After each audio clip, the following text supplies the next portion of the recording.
How's it going? I'm Visionary. This is Visionary Decks, and today we're going to be taking a look at day 5 of card reveals for the brand new LOR expansion, Fate's Voyage. Now, from what I can tell, it looks like today we're getting basically a new set of Tellstones where we just get like the same card copy-paste for each region. So it's not like we have a ton of different cards to go over today. It's mainly just like one card over and over and over again.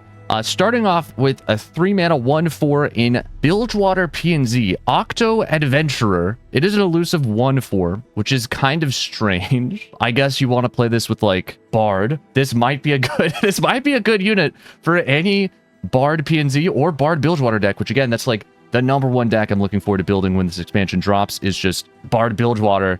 Probably second would be Bard Janna in PNZ.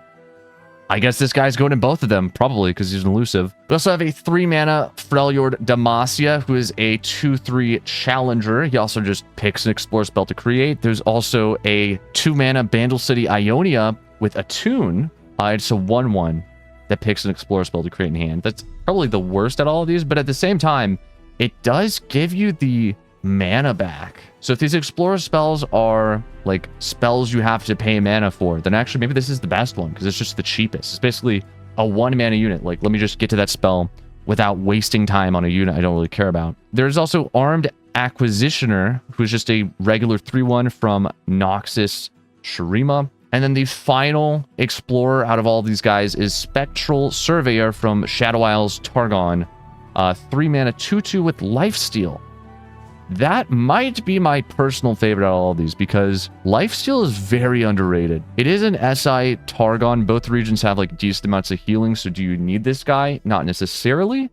But if these Explorer spells turn out to be good, then I don't know. I mean, this is so... I like this a lot. I'm going to be honest. These guys are basically like if Tellstones was a unit. That's what it seems like. Which makes me wonder, are we still going to see Tellstones and these new Explorers coexist in the game, or is Tellstones going to end up getting rotated and we're going to sort of phase in these Explorers as a more like thematic way to have a Tellstones that kind of fits the game a little bit more?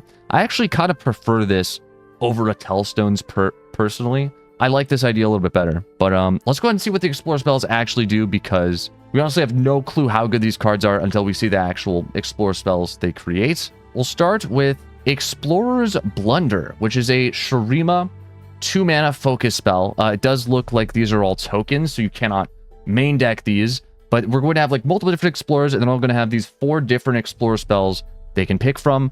Explorer's Blunder says disable an enemy's positive keywords this round, and again at next round's start. Wait, did he fell out of his suit? Is that what this is? That's messed up. Wait, what in the world?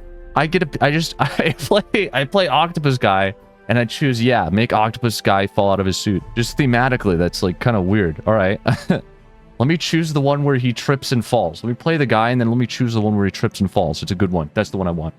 Like, so it's basically like a quicksand, but it lasts 2 turns. This is not the worst. It is focus speed, which is unfortunate, because usually when you want to play a card like quicksand or a frostbite or something like this, you really want to be able to play it on an open attack. That's usually like when it's most useful, is like, oh no, opponent has a giant overwhelm unit and they open attack.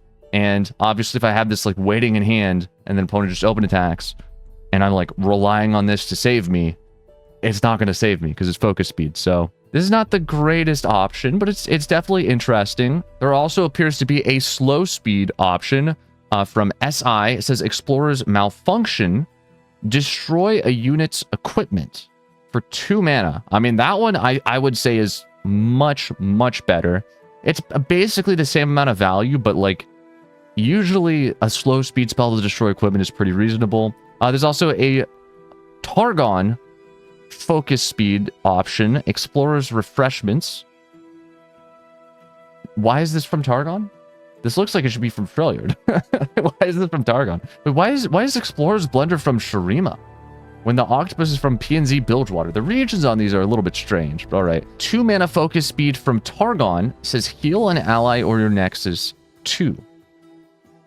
Not bad. I mean, to just the fact that these Explorer guys have offensive stuff and then also a heal spell is very useful.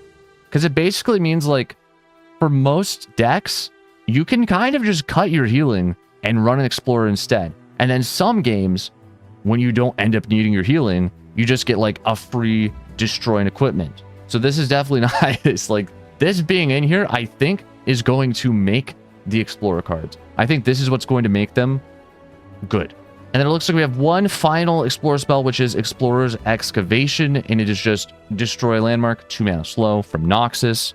This honestly is such a good card. I'm so happy they added these Explorers because I like landmarks, I like equipment. I think the problem with both of them is that they've sort of become these like nebulous, just like perma-existing cards that are so much more difficult to remove than units. And I think it is a good idea to add like a way to every region to deal with them. Just adding one card to each region, basically like a Weapon Master or a Tellstones, that covers all those bases and sort of like evens the playing field by letting people destroy landmarks, destroy equipment, no matter what type of deck they're building.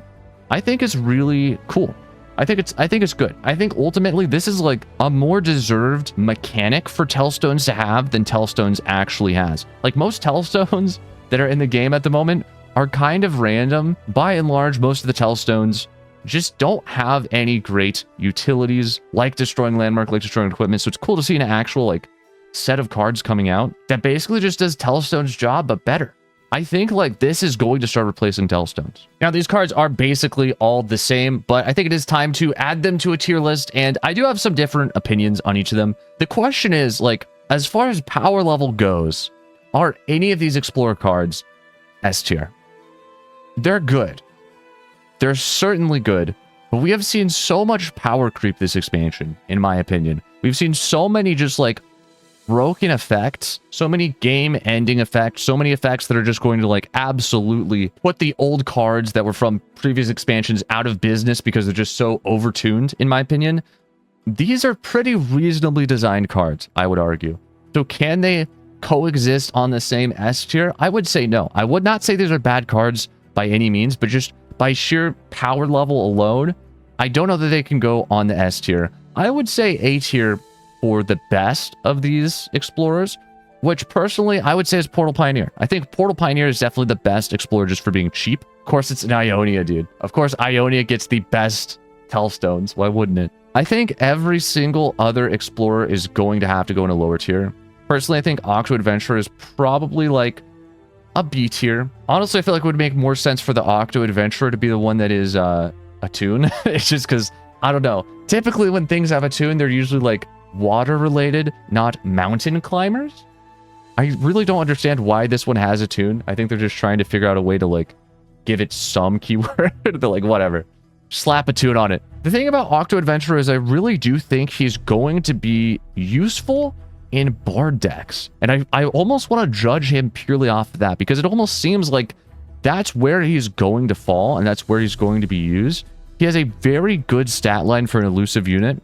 He is an elusive unit that helps you hit lethal in a Bard deck and also just gives you like destroy a landmark or destroy an equipment. The fact that these Explorers are releasing when they are releasing cards like Sunken Temple is so good because without these, Sunken Temple would be broken. So this is actually very interesting because I thought Sunken Temple was going to force people to start main decking cards like Scorched Earth, Crumble, Aftershock, but it looks like what's going to happen is you're actually going to have to kind of bend over backwards just to keep Sunken Temple on board because everybody is going to be playing 3 of one of these adventurers, explorers, whatever they are. So honestly, like, is Sunken Temple as broken as I thought it was going to be? Probably not, because it's probably going to get removed every game, like, as soon as it's played. Everyone's going to be waiting for it. They're going to have their Explorer in hand, and they're going to be ready to destroy it. I think I got to move Sunken Temple out of Chime Slime tier. I'm sorry. I thought it was Chime Slime tier. My bad. It's only S tier. We're just going to move it down to S tier instead. In fact, you know what? I'm even going to move it down to A tier. I'm moving it down to A tier. I think the power level of Sunken Temple, based on all this landmark removal now just being in the game, in every single region, the exact same price, basically, it's just nowhere near as good. Like, it doesn't do anything when you play it, right? You play it on board, and then opponent plays their Portal Pioneer and destroys it for, like, a total of 3 mana. It's just not worth it. Portal Pioneer is by far the best out of all of these. Octo Adventurer, I'd say, is second best.